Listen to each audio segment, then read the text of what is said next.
ବିଶ୍ୱମ୍ଭର ଦାସ ଢେଙ୍କାନାଳର ଜଣେ ପଣିଆ ବାସ କରୁଥିଲେ। ତାଙ୍କ ନାମ ଥିଲା ବିଶ୍ୱମ୍ଭର ଦାସ। ତାଙ୍କ ସ୍ତ୍ରୀଙ୍କ ନାମ ଥିଲା ରେବତୀ, ପୁଅ ନାମ ରଘୁନାଥ। ତିନି ଜଣ ଯାକ ଅତ୍ୟନ୍ତ ଧର୍ମପରାୟଣ ଓ ଅତିଥି ବତ୍ସଳ। ହରିଭଜନ କୀର୍ତ୍ତନ ଓ ଶ୍ରବଣରେ ତାଙ୍କର ଭାରି ସଉକ। ଅତିଥିମାନଙ୍କୁ ଖୁଆଇ ପିଆଇ ସନ୍ତୁଷ୍ଟ କରିବା, ଅନ୍ନ ବସ୍ତ୍ର ଦାନ କରିବା ଥିଲା ତାଙ୍କର କାମ। ଏହିପରି ଭାବରେ ତାଙ୍କର ପ୍ରଶଂସା ଚାରିଆଡ଼େ ବ୍ୟାପିଗଲା।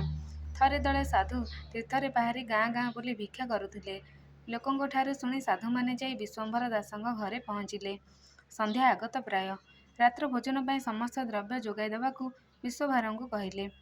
ପରମ ଆନନ୍ଦରେ ବିଶ୍ୱମ୍ଭର ସାଧୁମାନଙ୍କ ପାଇଁ ନୂଆ ହାଣ୍ଡି, ସରୁ ଚାଉଳ, ମୁଗ, କ୍ଷୀର ଇତ୍ୟାଦି ଯୋଗାଡ଼ କଲେ। କିନ୍ତୁ କେଉଁଠି ଘୃତ ପାଇଲେ ନାହିଁ। ସାଧୁମାନେ ରୋଷେଇ କରିବାକୁ ମନା କରି କହିଲେ, ଘୃତ ବିନା ଭୋଜନ ଶୁଦ୍ଧ ନୁହେଁ। ଘୃତ ନଦେଲେ ଫେରିଯିବାର ନିଷ୍ପତ୍ତି ନେଲେ। ବିଶ୍ୱମ୍ଭର କାକୁତି ମିନତି ହୋଇ କହିଲେ, ଆପଣମାନେ ରୋଷେଇ ବସାନ୍ତୁ, ମୁଁ ଯେଉଁଠି ହେଲେ ଘୃତ ଆଣି ଦେବି। ଖୁସି ହୋଇ ସାଧୁମାନେ ରୋଷେଇ କରିବାକୁ ଲାଗିଲେ। ଏଣେ ପିତା ପୁତ୍ରକୁ ଡକାଇ କ'ଣ କରିବା ବୋଲି ଉପାୟ ଚିନ୍ତା କରି ଚୋରି କରିବାକୁ ସ୍ଥିର କଲେ। ବାପା ପୁଅ ହାତରେ ସିନ୍ଧି କାଠି ଓ କଟୁରୀ ଧରି ପାଖ ଗାଁକୁ ଧନୀ ଘରେ ସିନ୍ଧି କରିବାକୁ ବସିଲେ।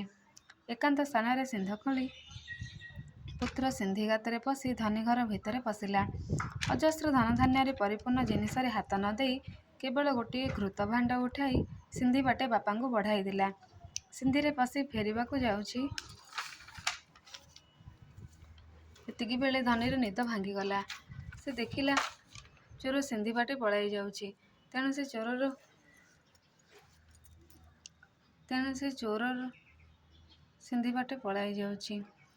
ସେ ଚୋରର ଦୁଇ ଗୋଡ଼କୁ ଭିଡ଼ି ଧରିଲା।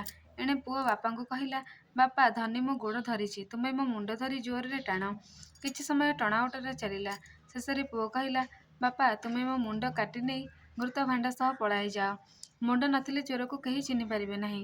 ଆମର ସାଧୁସେବା ହେବା ସହ ସମ୍ମାନ ରକ୍ଷା ହେବ। ଅନ୍ୟ ଉପାୟ ନ ପାଇ ବିଶ୍ୱମ୍ଭର ନେଇଥିବା କଟୁରୀରେ ପୁଅ ମୁଣ୍ଡ କାଟି ଘୃତ ଭାଣ୍ଡ ସହ ପଳାଇଗଲା। ଏଣେ ଧନୀ ଚୋରର ଗୋଡ଼ ଟାଣି ନେଇ ଘରେ ଦେଖେ ତ ଚୋରର ମୁଣ୍ଡ ନାହିଁ। ତାକୁ କେହି ଚିହ୍ନି ପାରିଲେ ନାହିଁ। ଠିକ୍ ସମୟରେ ଘୃତ ପାଇ ସାଧୁମାନେ ପରମ ଆନନ୍ଦରେ ଭୋଜନ କଲେ। ବିଶ୍ୱମ୍ଭର ତାଙ୍କ ସ୍ତ୍ରୀଙ୍କୁ ପୁଅର କଟାମୁଣ୍ଡ ଦେଖାଇଲେ ଓ ସମସ୍ତ ଘଟଣା ବର୍ଣ୍ଣନା କଲେ। ସେ ଯାହା ବି ହେଉ ସାଧୁସେବା ହୋଇପାରିଛି ଜାଣି ସ୍ତ୍ରୀ ସନ୍ତୋଷ ପ୍ରକାଶ କଲେ। ରଜନୀ ପାଇଁ ଦିବସ ହେଲା। ସାଧୁମାନେ ଶଯ୍ୟା ତ୍ୟାଗ କରି ବିଦାୟ ନେବାକୁ ବାହାରିଲେ। ସମସ୍ତଙ୍କୁ ଆଶୀର୍ବାଦ ଦେବା ପାଇଁ ଡାକିଲେ। ସେ ବିଶ୍ୱମ୍ଭରଙ୍କୁ ତାଙ୍କ ପୁଅ ରଘୁ କାହିଁ ବୋଲି ପଚାରିଲେ। ଏହା ଶୁଣି ବିଶ୍ୱମ୍ଭର ଭୋ ଭୋ ହୋଇ କାନ୍ଦି ଉଠିଲେ। ପୁତ୍ରର ଶୋକରେ ମ୍ରିୟମାଣ ହୋଇ ପଡ଼ିଲେ। ଗତ ରାତିର ସମସ୍ତ ଘଟଣା ସାଧୁମାନଙ୍କ ଆଗରେ ପ୍ରକାଶ କଲେ। କହିଲେ, ଏହାର ଗଣ୍ଡି କେଉଁଠାରେ ଅଛି ଆମକୁ ଦେଖାଇ ଦିଅ। ଯଦି ଦୁନିଆରେ ଭଗବାନ ସତରେ ଥାଆନ୍ତି, ଧର୍ମ ଥାଏ, ତାହେଲେ ଏ ପୁଅ ନିଶ୍ଚୟ ବଞ୍ଚିବ। ଏହା କହି ପୁତ୍ରର ମୁଣ୍ଡ ସହିତ ସମସ୍ତେ ଧନୀ ଘରେ ଏକଜୁଟ ହେଲେ। ଧନୀ ଚୋରର ମୁଣ୍ଡହୀନ ଶରୀରକୁ ବାହାରେ ପକାଇଥାଏ। ସାଧୁମାନେ ଗଣ୍ଡି ସହିତ ମୁଣ୍ଡକୁ ଯୋଡ଼ି ଦେଇ ତୁଳସୀ ପତ୍ରରେ ଶବକୁ ଘୋଡ଼ାଇ ଦେଲେ। ସମସ୍ତ କାୟମନ ବାକ୍ୟରେ ଶବକୁ ପିଣ୍ଡଦାନ ଦେବା ପାଇଁ ଭଗବାନଙ୍କୁ ଆକୁଳ ପ୍ରାର୍ଥନା କଲେ। ହରିନାମ ହରିଧ୍ୱନିରେ ଗଗନ ପ୍ରକମ୍ପିତ ହେଲା। ଦୟାମୟ ଭଗବାନଙ୍କ ଆସନ ଟଳମଳ ହେବାକୁ ଲାଗିଲା। ସେ ଆଉ ସ୍ଥିର ହୋଇ ରହିପାରିଲେ ନାହିଁ। ମାୟାରେ ରଘୁଙ୍କୁ ଜୀବଦାନ ଦେଲେ। ମହା ଆନନ୍ଦରେ ରଘୁନାଥ ଉଠି ସାଧୁମାନଙ୍କୁ ପ୍ରଣାମ କଲା।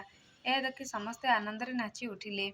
ଆନନ୍ଦରେ ସମସ୍ତେ ଈଶ୍ୱରଙ୍କ ଗୁଣ କୀର୍ତ୍ତନ କରି ନାଚିବାକୁ ଲାଗିଲେ। ରଘୁନାଥର ସାଧୁମାନଙ୍କ ପାଇଁ ଜୀବନ ଦେବାକୁ ଯେଉଁ ସୁମନ ପ୍ରକାଶ ପାଇଥିଲା, ତାହା ଜାଣି ସାଧୁମାନେ ରଘୁର ନାମ ରଖିଲେ ସୁମନ।